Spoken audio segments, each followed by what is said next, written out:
Duh Pangeran ingkang Maha Suci, kula sami marek tetunggilan, salir bangsa salumahing bumi, memuji asmane Pangeran. Sugeng enjang para adi yuswa, sugeng pepanggihan malih wonten ing renungan padintenan adi yuswa ing dinten Sabtu wagi 21 Juni 2019. Sumangga dinten punika kita nampi jejer tansah ngidung. Para adi yuswa, burina remen nalika semahipun ngidung ing wanci enjang punika.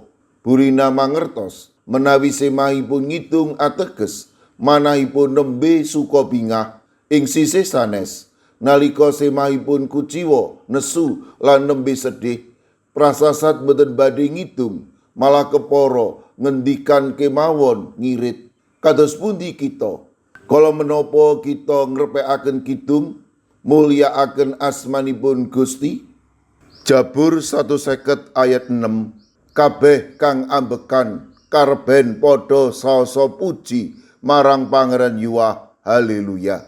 Ayat punika pungkasaning kitab Jabur ingkang kepingin ngajak bilih Gusti Allah ingkang kedah pinuji awit saking kadigdayanipun, awit saking katresnanipun. Juru Jabur ngemutaken kedah ngrepekaken kidung kanthi temenan sinarengan kairing dening alating kekidungan, lelagon lan jejogetan kedah nengenaken caos syukur.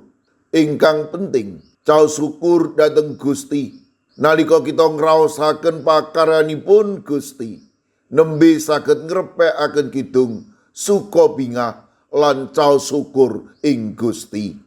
Para adi yuswa, kitab Jabur kados dene tata gesang kita wonten ingkang awon sae suka bingah kasil lan gagal. Manungsa tamtu ngraosaken bab punika. Milanipun monggo samiya tetep ngrepekaken kidung mulyakaken asmanipun Gusti, awit Gusti punika ingkang mitulungi, ingkang ngiyataken, ingkang ngreksa lan ingkang ugi berkahi kita. Monggo samiya ngidung ing sadengah kawontenan ngrepekaken kamulyan lan sipun Gusti ing tata gesang kita. Amin. Sumangga kita ndedonga. Matur nuwun Gusti, dinten punika paduka paring pepembut amri kawula tansah ngrepekaken kidung ing sadengah kawontenan, awit namung punika kawula badhe caket raket lan ugi mangertosi bilih paduka menika tansah nresnani lan ugi berkahi kawula. Kawula pasrahaken para adi yuswa dalasan anak putu kawula ing pundiya papan monggo paduka ingkang ngreksa, paduka ingkang paring pitulung. Matemah para adi yuswa dalasan anak putu kawula tansah binerkahan dening paduka. Kawula pasrahaken Ibu Purwaningsih Sunaryo, Ibu Elisabeth Indarwati, Bapak Bambang Setyo Margono, Bapak Moses Taji, Bapak Budiman Gultom wonten ing GKJ Mijen. Mekaten ugi kawula pasrahaken sedherek kawula ing GKJ Banyumanik, Bapak Daniel Agus Suwarso, Ibu Arum Puji. Monggo Gusti paduka ingkang ugi makarya matemah ingkang nampi wetahing kesarasan peparing paduka. Mirunggan kala pasrahaken Bapak Pendeta Timotius Setianto GKJ Krapyak. Kawula pasrahaken Bapak Sugianto, Bapak Budi Sutomo, Ibu Sucipto, Ibu Tulat, Bapak Amung Pracoyo, Ibu Lis Martono ing GKJ Magelang. Kawula ugi masrahaken Bapak Minto Taruno wonten ing GKJ Pugeran. Kawula pasrahaken Ibu Sri Windardi, Bapak Mardiono, Bapak Margono, Ibu Marsudi wonten ing GKJ Pamong Utomo Kalinegoro. Kawula pasrahaken sedherek kawula ing GKJ Immanuel Sulu, Ibu Helmi Suprapto, Ibu Tugiani Sunarto lan Ibu Tati.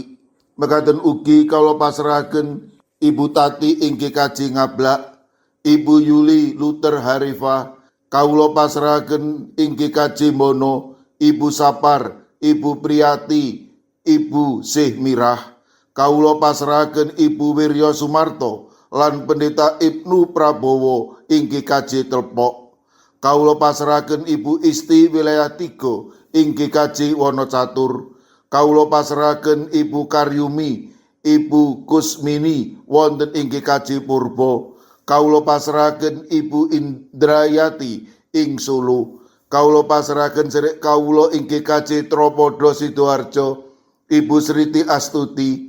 Kawula pasrahaken Ibu Lini Sutopo ing GKJ Semarang Barat. Kawula pasrahaken Bapak Yohanes Mudadi ing GKJ Tuban. Ing GKJ Trangkil kawula pasrahaken Ibu Nani Cahyono, Bapak Karyo, Bapak Ibu Toyo lan Ibu Ngatini. Kawula pasrahaken Ibu Lasiem ing Blok 6 GKJ Gondang Winangun. Kawula pasrahaken sedherek kawula ing GKJ Wonosobo, Bapak Lazarus Samijan, Bapak Yusuf Sunaryo, Ibu Endang Sarjono. Kawula pasrahaken Eyang Sarwito ing GKJ Ngalian. Kawula pasrahaken Ibu Wahyono ing GKJ Plengkung, Ibu Sunarti ing GKJ Salaman.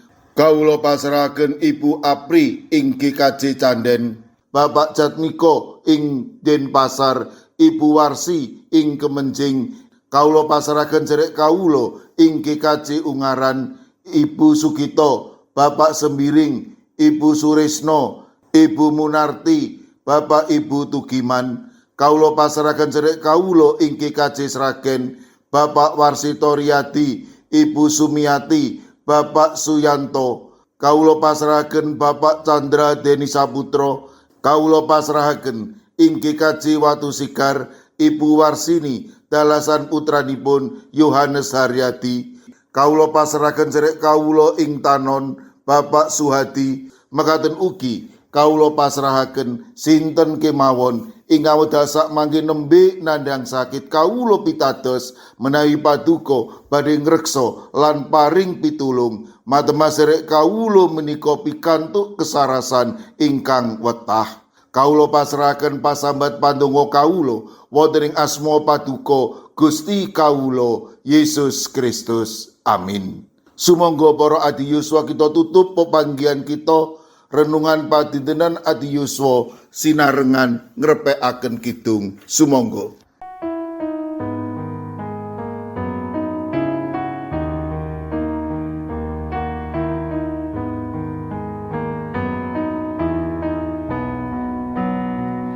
Do pangeran